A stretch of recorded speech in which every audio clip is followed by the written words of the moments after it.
የፖርቹጋሉ የመሃል ሜዳ ፈርጥ ቪቲኒያ ቪቶር ማቻዶ ፌሬራ ወይንም ቪቲኒያ በመባል የሚታወቀው ተጫዋች በየካቲት 13 ቀን 2000 ዓ.ም ላይ በፖርቹጋል ሳንቶስ ቲሮሶ ከተማ ተወለደ። ከልጅነቱ ጀምሮ ቪቲኒያ ለእግር ኳስ ያለው ከፍተኛ ፍቅር ነበረው። ለጨዋታ ያለው ፍቅር ለቁጥር የሚታክቱ ሰዓታትን በጎዳና ላይ ከጓደኞቹ ጋር እንዲያሳልፍ ያደረገው ሲሆን አንድ ቀን ፕሮፌሽናል እግር ኳስ ተጫዋች የመሆን ፍላጎትም ነበረው። የቪቲኒያ ጉዞ የጀመረው ከታዋቂው የፖርቹጋል እግር ኳስ ክለቦች አንዱ የሆነው የፖርቶ ወጣቶች አካዳሚን በመቀላቀል ነው። ጥራት ያላቸውን ተሰጥኦዎች በማፍራት በሚታወቀው የፖርቶ አካዳሚ ቪቲኒያ በፍጥነት ጎልቶ እንዲወጣ ማድረግ ቻለ። የመግፋት ችሎታው፣ እይታውና የአማካኝ ክፍሉን የመቆጣጠር ችሎታው የአሰልጣኞችንና የስካውቶችን ትኩረት እንዲስብ ረዳው። በዕድሜው እየገፋ ሲሄድ የቪቲኒያ ችሎታ ሰዎቹን ማስደመምን ቀጠለ። እንደ አውሮፓውያኑ አቆጣጠር በ2019 ከዕድሜው በላይ ባለው ብስለትና ችሎታ ለፖርቶ ቢ ቡድን ውስጥ ቁልፍ ተጫዋች መሆን ቻለ። ጨዋታ የማንበብ ብቃቱ ከቴክኒካል ብቃት ጋር ተደምሮ በፖርቹጋል ሁለተኛ ዲቪዚዮን ሴጎንዳ ሊግ ውስጥ ድንቅ ብቃት እንዲኖረው አደረገው። በጃንዋሪ 2020 ለፖርቶ የመጀመሪያ ቡድን የመጀመሪያውን ጨዋታ ቪቲኒያ ማድረግ ቻለ። ቪቲኒያ ገና በለጋ ዕድሜው ላይ ቢሆንም በሜዳ ላይ ያለው መረጋጋትና በራስ መተማመን በአሰልጣኞችና በቡድን አጋሮቹ ስር ተወዳጅነትና ተአማኝነትን ማትረፍ ቻለ። በሴፕቴምበር 2020 ቪቲኒያ ወልቨርሃምፕተን ዋንደረርስን በአንድ ዓመት የውሰት ውል ተቀላቀለ። ወደ እንግሊዝ ፕሪምየር ሊግ መዘዋወሩ ለወጣቱ አማካኝ ትልቅ ለውጥ ሲሆን በዓለም ላይ ከፍተኛ የተመልካቾች ቁጥር ባለው ሊግ ላይ መጫወት ጠቃሚ ልምድ እንዲያገኝ እድል ፈጠረለት።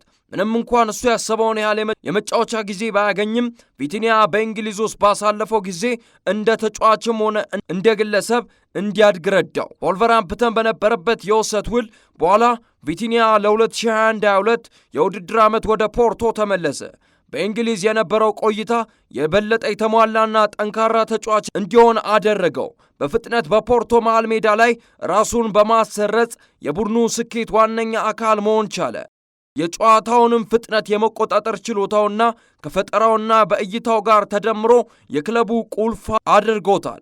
የቪቲኒያ ተሰጥኦ በብሔራዊ ቡድን መራጮች ዘንድ ትኩረት ማግኘት ጀመረ።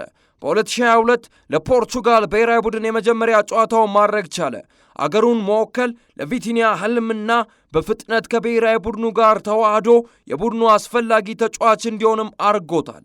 በዓለም አቀፍ መድረክ ያሳየው ብቃት ፖርቹጋል ካፈራቻቸው ወጣት ተሰጥኦዎች መካከል አንዱ እንዲሆን አስቻለው። ቪቲኒያ በቴክኒካዊ ችሎታው ይታወቃል። እንደ መሃል ሜዳ ተጫዋችነቱ የጨዋታውን ፍሰት በመቆጣጠርና ተከላካዮችን ከአጥቂዎች ጋር በማገናኘት አስደናቂ ስራን ይሰራል። እይታው የተጋጣሚ ተከላካዮችን በቀላሉ ለመክፈት የሚያስችለው ሲሆን በዩሮ 2024ም ለተከላካዮች ፈተና ይሆናል ተብሎ ይጠበቃል። በተጨማሪም ኳስ የሚገፋበት ሁኔታና ችሎታው እና ቅልጥፍናው በጠባብ ቦታዎች እንዲያልፍና ጫናን መቋቋም የሚችል ተጫዋች አድርጎታል። ቪቲኒያ ማደጉ እየቀጠለ ሲሆን ለወጣት ፖርቹጋላዊ አማካኝ በጭው ጊዜ የሚያስደንቅ ይመስላል። በክለብም ሆነ በዓለም አቀፍ መድረኮች እያሳየ የሚገኘው ብቃት አንዳንድ የአውሮፓ ታላላቅ ቡድኖችም ፍላጎት እንዲያሳዩ አድርጓቸዋል። ፖርቹጋል በዩሮ 2024 ባደረገችው የመጨረሻ ጨዋታ ቪቲኒያ በቴክኒካል ክህሎት ምን ያህል እንደተሞላ አሳይቶናል። ቪቲኒያ ከሳንቶ ቲሪሶ ጎዳናዎች ተነክቶ እስከ ዓለም አቀፋዊ መድረኮች ያደረገው ጉዞና ችሎታውም ታታሪነትና ጽናቱም የሚያሳይ ነው። በተጫዋችነት ማደጉን መሻሻሉን በቀጠለ ቁጥር በዚህ የላቀ ደረጃ ላይ እንደሚደርስ ምንም ጥርጥር የለውም። በቀጣይ ጥንክር እስከምንገናኝ ድረስ ቸር ቆዩልን።